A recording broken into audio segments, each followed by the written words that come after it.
आज गरीबों को मकान मिल रहे हैं।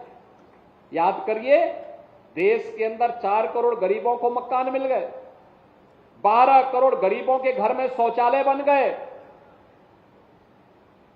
अकेले गोरखपुर में 1 लाख से अधिक गरीबों के मकान बन गए।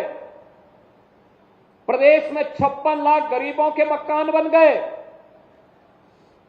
ये है सरकार की कार्य पद्धति। क्या किसी की जाति देखी गई? क्या किसी का क्षेत्र देखा गया? क्या किसी की भाषा देखी गई? जो लोग विभाजन करते हैं वे आज भी देश के अंदर विभाजन की खाई को भाषा के रूप में चौड़ी करने का कार्य कर रहे हैं। जिन लोगों ने जाति के नाम पे गुमराह करने का काम किया था, लगातार किया, चुनाव के दौरान भी वे लोग यही कर रहे थे, लेकिन उनकी सच्चाई आज जनता जनार्दन के सामने आ चुकी है। बाबा साहब भीमराव अंबेडकर को अगर किसी ने सम्मान दिया है तो भारतीय जनता पार्टी ने दिया है, मोदी जी ने दिया है।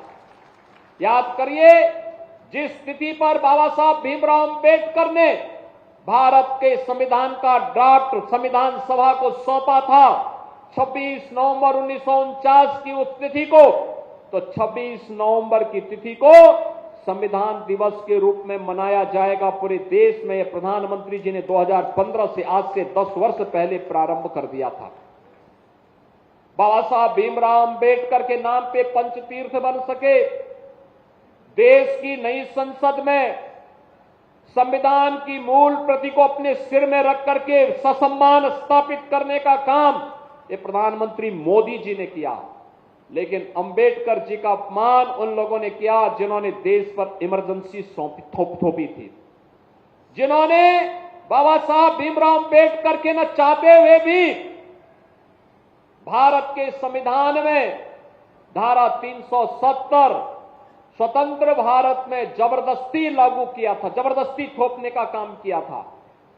बाबा साहब भीमराव अंबेडकर का अपमान उन्होंने किया जिन्होंने बाबा साहब भीमराव अंबेडकर को चुनाव में हराने का काम किया था, और ये पाप कांग्रेस और उसके सहयोगी दल लगातार करते रहे।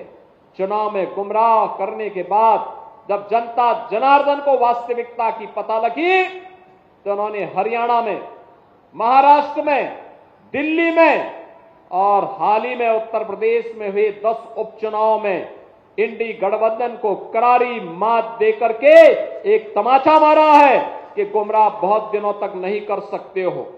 और आज बहनों और भाइयों, मैं आप सबसे ये कहना चाहूंगा, विकास और विरासत की इस अभियान या इस यात्रा को हम लोगों को अनवरत रूप से आगे बढ़ाना पड़ेगा, और तभी हम अपने पूर्वजों के प्रति एक कृतज्ञता ज्ञापित कर पाएंगे।